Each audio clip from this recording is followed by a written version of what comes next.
नमस्कार दोस्तों, स्वागत है आपका हमारे चैनल जिसका नाम है करुणास वॉइस। जी हाँ दोस्तों, आज हम भगवत गीता सार का पार्ट 3 लेकर आए हैं। पार्ट 2 में हमने देखा था कि कैसे दुर्योधन पांडवों की सेनाओं को देखकर भयभीत हो उठे। आज हम पार्ट 3 में देखेंगे कि कैसे दुर्योधन अपना भय व्यक्त करते हैं अपने गुरुवर के सामने। दुर्योधन पांडवों की सेना को देखकर इतने भयभीत हो उठे कि वह अपने गुरुवर के समक्ष पहुँचे। वह अपने गुरुवर के समक्ष पहुँचकर अपना भय अपने गुरु के समक्ष व्यक्त करने लगे। देखिए कैसे व्यक्त करते हैं। कहते हैं, हे गुरुवर, इन पांडवों ने कैसे अपनी सेना को स्थापित किया है कि ये सोचते हैं कि हम डर जाएंगे इनकी सेना को देखकर, लेकिन कहीं ना कहीं दुर्योधन डर चुके थे उनकी सेना को देखकर, जबकि पांडवों की सेना दुर्योधन की सेना से बहुत कम थी। फिर भी उन्होंने ऐसी व्यूह रचना की कि दुर्योधन भयभीत तो थे ही, लेकिन उन्हें सबसे बड़ा जो भय था वह था भीम से। भीम इतने सूरवीर थे कि उन्होंने बचपन में दर्जनों बार दुर्योधन को पटका था। उस समय कुश्ती व्यायाम का एक ढंग था।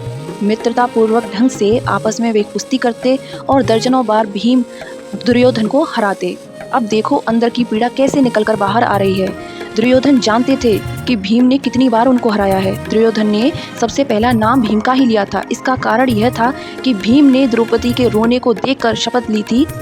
जब महल में द्रौपदी को निर्वस्त्र करने की चाह रखकर दुशासन ने उसकी साड़ी का आंचल खींचा था, उस समय भीम सिर झुकाए बैठे रहे और कुछ नहीं कर पाए थे, क्योंकि पांडव हारे हुए थे। परंतु द्रौपदी की एक पुकार सुनकर भीम ने चिल्लाकर कहा था, मैं अपनी माता का पुत्र यह वचन देता हूँ कि तेरी हत्या मेरे हाथों से होगी। मैं संकल्प लेता हूँ कि तेरी छाती का खून निकालकर मैं अपनी पत्नी द्रौपदी के केशों को धोऊंगा। मैं पांडु पुत्र, मैं कुंती पुत्र भीम यह शपथ लेता हूँ कि जब तक यह कर ना लूँ तब तक मैं चैन से नहीं बैठूंगा।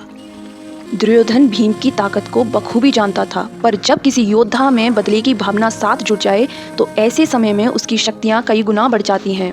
दुर्योधन यह सोच सोचकर भयभीत हो रहा था, लेकिन ये बहुत ही बारीक काम वह कर रहा था युद्ध में विजय प्राप्त करने के लिए। क्योंकि जब हम अपने शत्रुओं की केवल कमी को देखते हैं तो कहीं ना कहीं हमारे हारने की वो चांसेस बढ़ जाते हैं, लेकिन जब हमें उसकी कमियां और उसकी खूबियां दोनों पता होती हैं तो हम एक बेहतरीन रणनीति बना सकते हैं जिससे कि आप अपनी विजय सुनिश्चित कर सकें।